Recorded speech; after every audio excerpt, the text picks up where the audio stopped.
We are starting our tour of the kingdom's epic history, starting with origins, starting with creation and what happens soon after.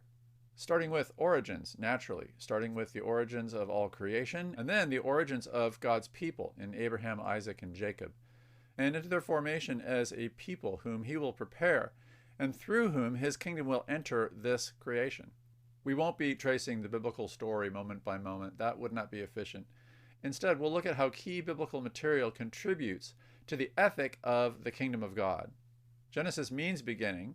It's the story of the kingdom's beginning, and it provides an origin narrative for Israel, as well as for the church which is grafted into Israel. And origin stories are immensely significant to human understanding and to human ethics.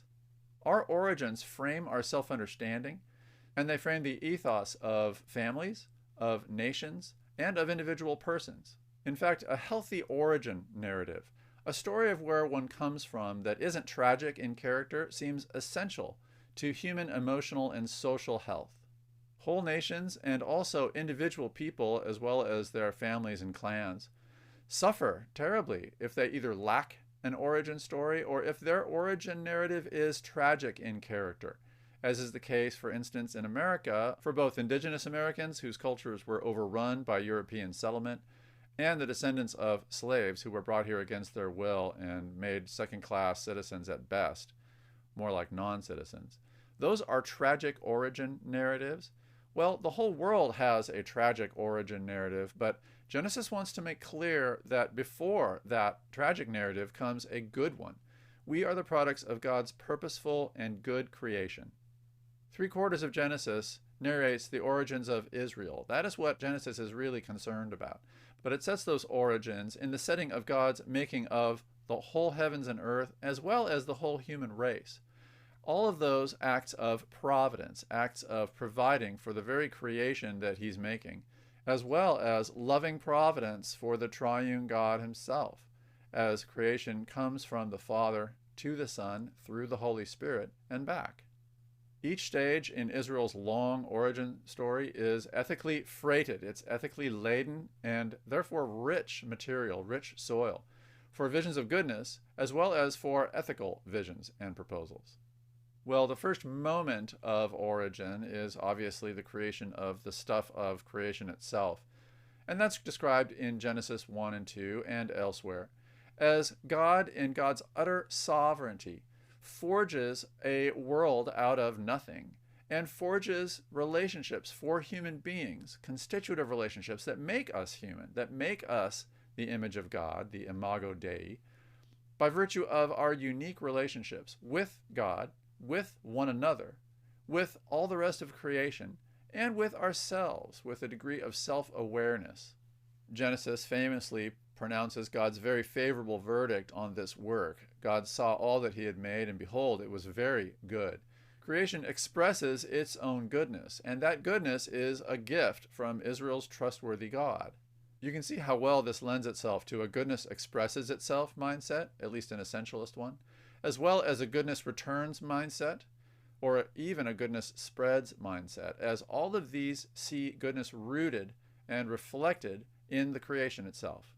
As I've mentioned, a lot of Christians tend to see God's original work as perfect, and the word perfect means finished, and we are not in a position to say that Genesis 2, even the Garden of Eden, is finished. In fact, it sounds like it's unfinished.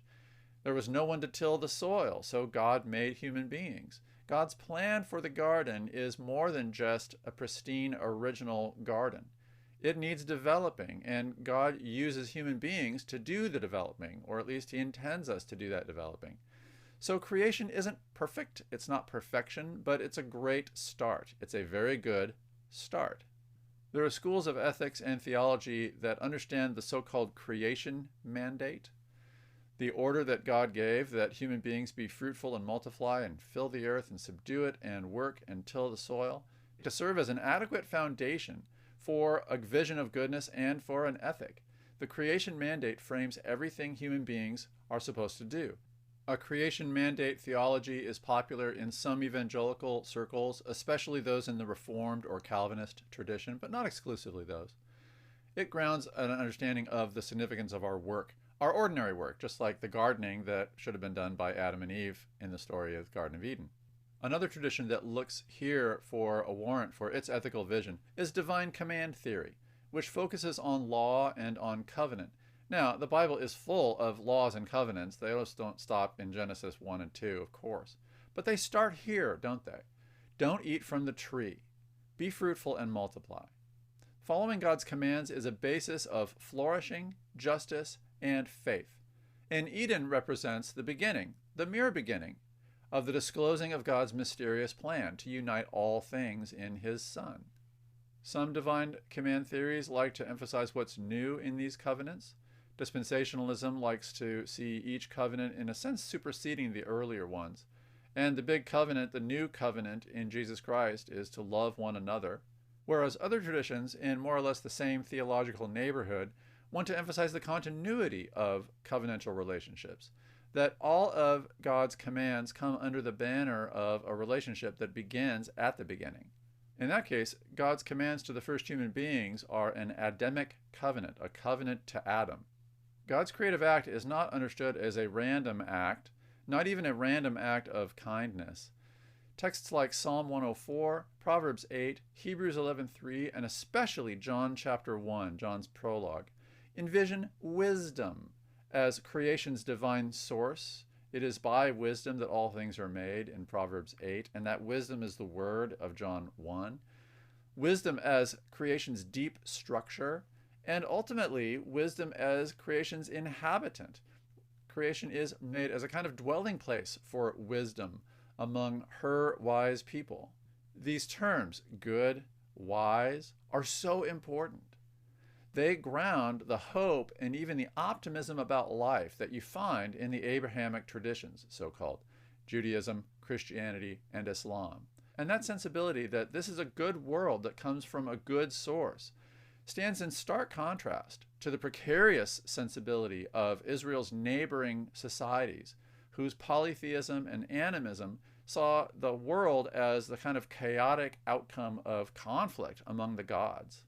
Israel's hope and optimism are manifested in everything from its family life to its attitude towards work, as well as Sabbath, rest, as well as its attitude towards tradition, study, and reflection, and even its perseverance in the face of suffering, because even if this is a good world, it's still a world marked by suffering. The assumption that the world is a good place, which manifests divine wisdom in some form, comes under some challenge in the era of the Enlightenment. It was behind the rise of science, and Newtonian mechanics saw the beauty of the universe expressed in the laws of nature. But some schools of Darwinian evolutionary theory don't see that kind of wisdom. They see the world as a more haphazard place. Well, that's a challenge to this vision of creation as good and wise and purposeful, but not an insurmountable one. The evolution of life can reflect the goodness and wisdom of God, at the same time that it also respects that this is just a beginning, that God's ultimate plan is not just more evolution, more survival of the fittest. God's plan is to bring a kingdom whose character is remarkably different than that. I mentioned wisdom's role in this, and I used a feminine pronoun because wisdom is personified in Israel's scriptures. And wisdom is more than personified in the New Testament. Wisdom is a person, the second person of the Trinity, the Word made flesh in John 1:14, the firstborn of all creation, over all creation in Colossians 1:15-20. Everything was made by him and in him and for him. And his work, Jesus' work, amounts to new creation, which is a startling image intentionally meant to evoke the original good and purposeful and wise creation. This new work of creation is on the old creation. Old creation is the object of new creation's work. I think it's worth a trip to Romans 8:18 to see the relationship between the old and new creation. My highlights point out the role of old creation language, those are in brown, the color of dead stuff, as well as the role of new creation language, that's in green, the color of life. 8:18, I, Paul, consider that the sufferings of this present age or time are not worth comparing with the glory that's to be revealed to us. For the creation waits with eager longing for the revealing of the sons or heirs of God. For the creation was subjected to futility. The word futility there is the same as vanity in the Greek translation of Ecclesiastes. Ecclesiastes' teacher says, vanity, vanity, all is vanity. Everything's pointless. Paul is echoing this when he describes creation as being subjected to that pointlessness. The creation was subjected to futility, not willingly, but on account of the one who subjected it, in hope that the creation itself will be set free from its bondage to corruption, and obtain the freedom of the glory of the children of God. We know that the whole creation has been groaning together in the pains of childbirth until now. Another startling image, childbirth, meaning that from the old comes the new. And in this case, the creation is both the old, which is suffering, and the new, which is being born. Paul's image of creation itself as like a pregnant mother about to deliver demonstrates that creation's goal, and therefore its telos, its teleology, its goal is in some sense present in it. Its goal does not just transcend it. Theology likes to use a pair of words, transcendence and immanence, to describe how God is both far away, transcendent, and near, immanent, present in God's creation. Well, Paul is doing that, but he's doing that in a narrative way. He's not just giving you a static picture of a God who in some sense is close and in some other sense is far. He's giving his readers a picture of new creation suffering its oldness and waiting and longing and pushing for the revealing of its newness. And when its newness is revealed, what's hidden will become manifest, will become obvious to all. Its goal, its telos. Paul is obviously going somewhere in Romans 8. He's not just talking about pregnancy here, he's talking about what follows it. However, while we wait for that delivery, it's only natural to think about our present condition. And natural theology spends a lot of energy doing that, looking at ways that creation's goal or telos is already partially manifested and available in the current created order. It's here that natural theology finds room to discuss cardinal virtues, the so-called hinge virtues, that seem to be important in every human community. Natural theology associates these virtues with general revelation, qualities of God and God's goodness that are available and observable, because with careful thinking we can discern or discover those qualities. Paul is doing something like that in Romans 1 when he says the creation reveals the invisible nature of God. And because we can discover something of the moral quality of creation, we're in a position to spread it through human effort, through teaching and example. And that's what we see in the Queen of Sheba's devotion to Solomon's wisdom. She comes from far away to visit and learn. That is a picture of the human pilgrimage to the natural knowledge of the created world and some sense of its goal, its goodness. And the Queen of Sheba's pilgrimage to Solomon to learn about the natural world anticipates the way that the thriving Jewish intellectual tradition, not just focused on God's covenant, not just focused on Torah, but focused on God's world and confident of the goodness of God's world, has produced a rich intellectual heritage that leaves the world in debt to the Jewish tradition, which is grounded in not just special revelation of Torah, but the general revelation of God's goodness in the natural world, personified by Solomon. The Enlightenment focused extensively on what can be known about the natural world, and modern notions of universal natural rights, Kantian universal reason, and universal justice, a moral arc or a moral shape to the universe, also often appeal to creational wisdom rather than special revelation. So you can see just how much has been built on this creational framework for an ethic and for a vision of goodness.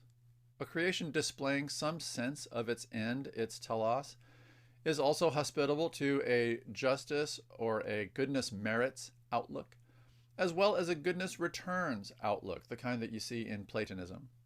However, here we have to be careful, very careful, that in search of common ground across traditions, across human communities, we don't give away what comes next, because multiple surprises lie in store as the kingdom's saga unfolds, and creation's true and full end comes into view.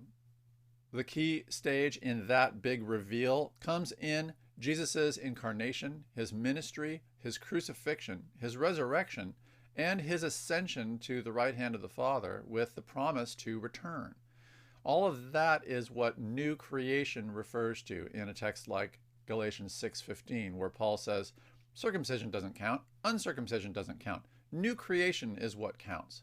That word new creation is shorthand for all that Christ has accomplished, apart from the rest of Israel's story in the Torah.